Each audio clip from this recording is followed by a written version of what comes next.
Benvenuti, bienvenue, croeso, and welcome. Hi, I'm Juliet. Join me on my language learning journey and discover my thoughts on different aspects of language learning with the A Language Learning Tale podcast. Today, the subject is I'm going to forget this, or how language stays in your memory for a very long time. You've probably heard of Steve Kaufmann, a prolific producer of language content on YouTube and elsewhere, and a speaker, learner of a lot of languages. He frequently talks about the fact that you won't forget everything you've learned about a language if you stop using it for a time. Your brain will remember, and all that it needs is some reactivation.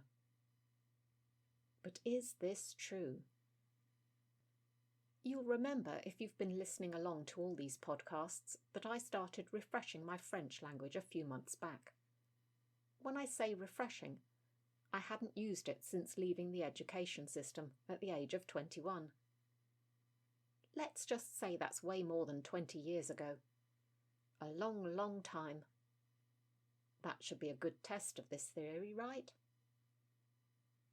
When I went onto Duolingo and did that little test to see where they would put me on the course with the knowledge I already had, I only made one mistake in the things I was asked.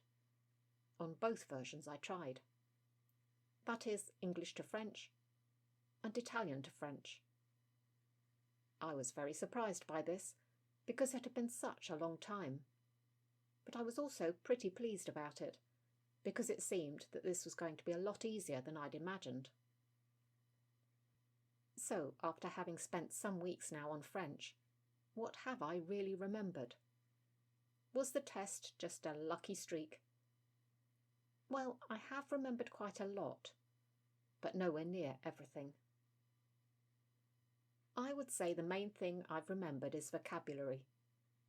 I'm not saying that I could produce all the words if I had to speak, but that my recognition of them when I see them is very high, even with working on this from Italian to French and not seeing the English translation. When it comes to grammar, though, it's a bit more difficult. There are some things I remember with a little bit of nudging, and others that I have no memory of. And I haven't got past the present tense yet, so there will probably be a lot more of that. The benefit of this, of course, is that having that latent vocabulary makes reading not exactly easy, but not impossible either, which for most people starting to learn French from scratch after this length of time, it would be. Listening is also not too bad, as long as the topic isn't too complicated. I've even started listening to French radio, and can sort of follow along with the general gist of what's going on. I have read a number of short books, mainly short stories, in French already.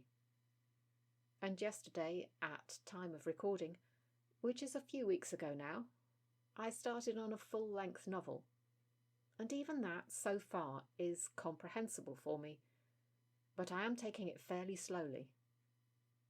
However, I am someone who isn't scared of some ambiguity when reading, so that does help, as do the number of cognates with not just English, but Italian, and probably the latent Spanish.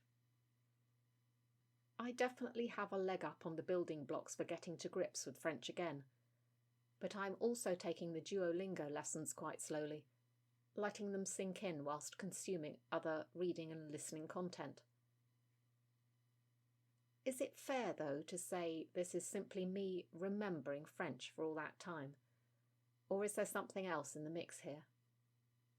Well, I've already hinted at an answer to that. I'd say yes, kinda, and yes, definitely. I do remember a lot, there's no doubt about that. But is that because I've learnt Italian relatively recently? Would my situation have been different without that? Well, I'll never definitively know the answer to that, but I think both have had an effect on each other. Back in my student years, I learnt 2 Romance languages, French and Spanish. The French I never used again, The Spanish I used for somewhere around 10 years in work situations. So I do have a background in Romance languages, even though it has been a long time in between. This made learning Italian easy isn't the right word, but perhaps made the process flow more smoothly.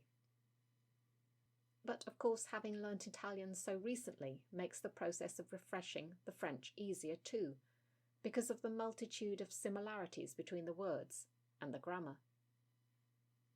Everything has a knock-on effect on everything else. Should make refreshing Spanish, when I eventually get round to doing that, a doddle. Famous last words. I think that will be more difficult in terms of separating it from Italian. French pronunciation is very different from Italian. Spanish is different, but a lot closer.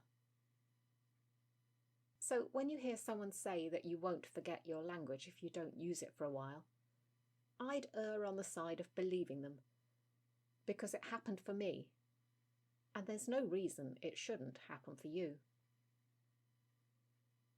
That's all for today's episode.